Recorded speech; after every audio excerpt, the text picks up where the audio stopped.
Hey, how you doing today? I just wanted to get on here and bring to light a news story I ran across on Drudge. If you guys don't know about Drudge Report, they're um, they're pretty solid, man. I get on there and I check out their news all the time. They pull their news from other news sources, but it's really good stuff because they really focus on the stories that are on like the last page on CNN. You know what I mean? So it's really cool to see them being front page news guys with like every story. Everything is important to them, and that's the way it should be. Every news story deserves the attention, you know. And I feel like this news story, if I was to go out right now and ask 20 people if they heard about it, I guarantee you maybe one person would know about it.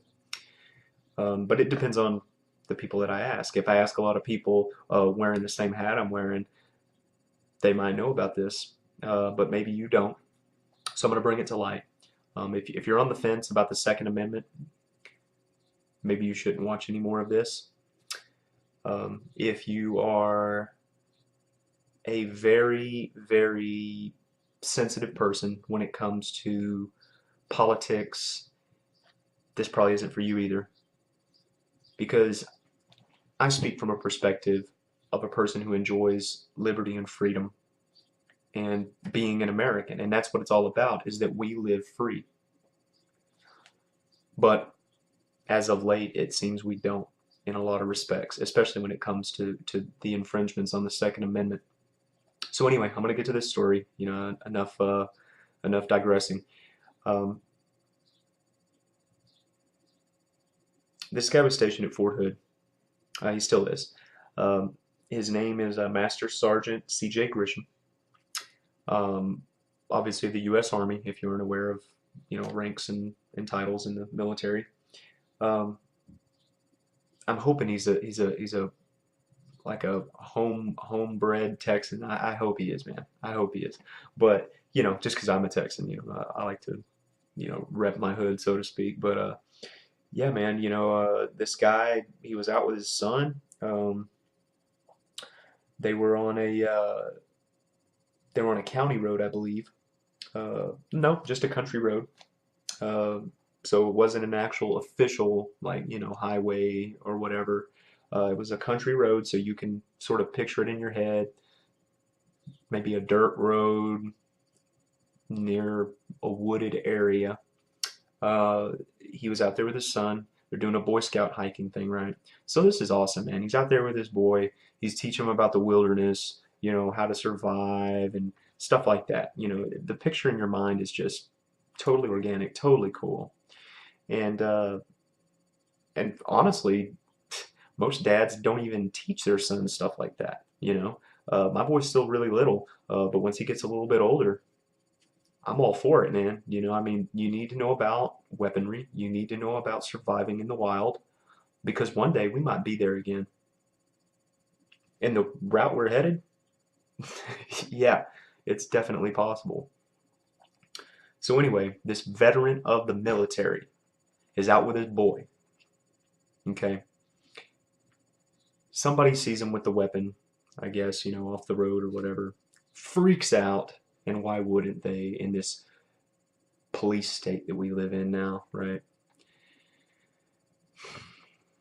They call the cops on him.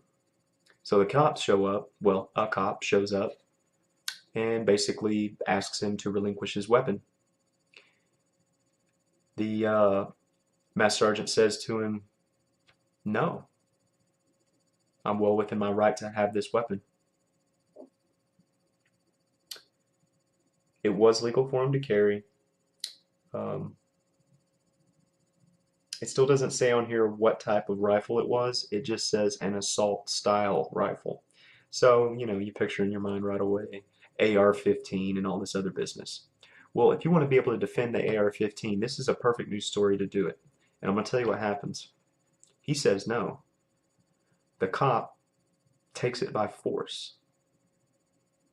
So what he does is he literally pins this guy to the ground. Let me see if he drew his weapon.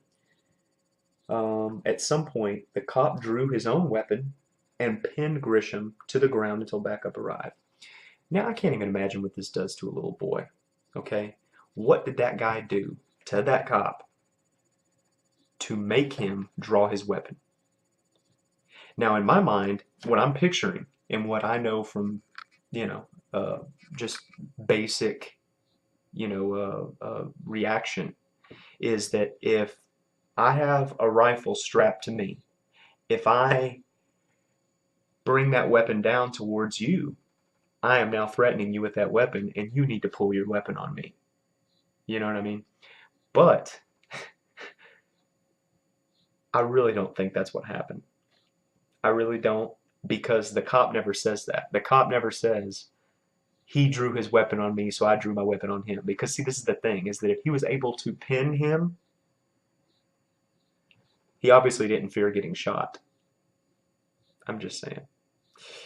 So he pinned him until backup arrived. Now this is the thing, man. You got the little boy watching this whole thing.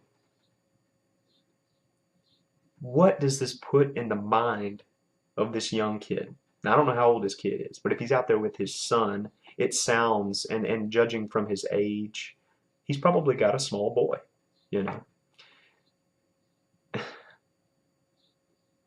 I just can't imagine what that does to a kid, when it does to a child's mind. And now what do they think of the cops? They think cops are, you know, jackasses, basically.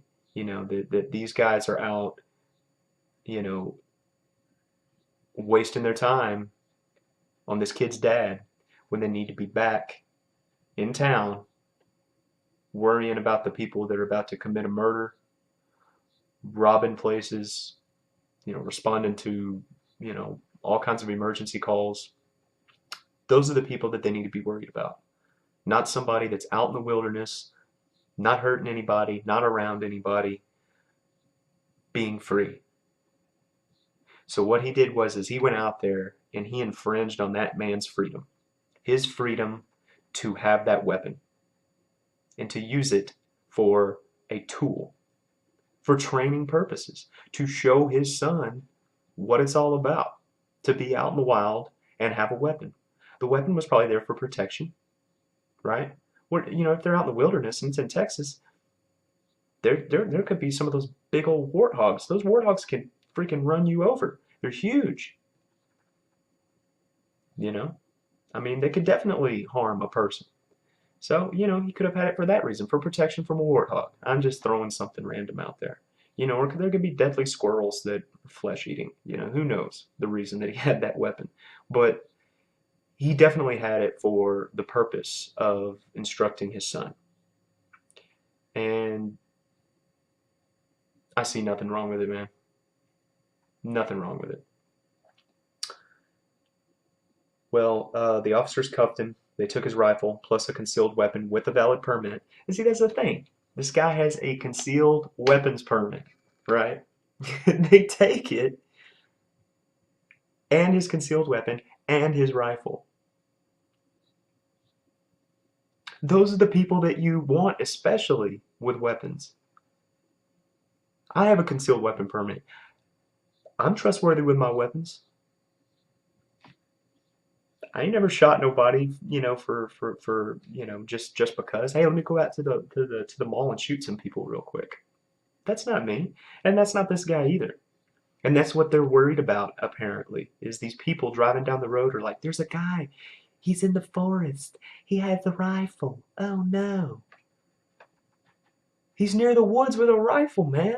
That's like, if you're in Texas, it'd be different if there's a man. He's on Pennsylvania Avenue.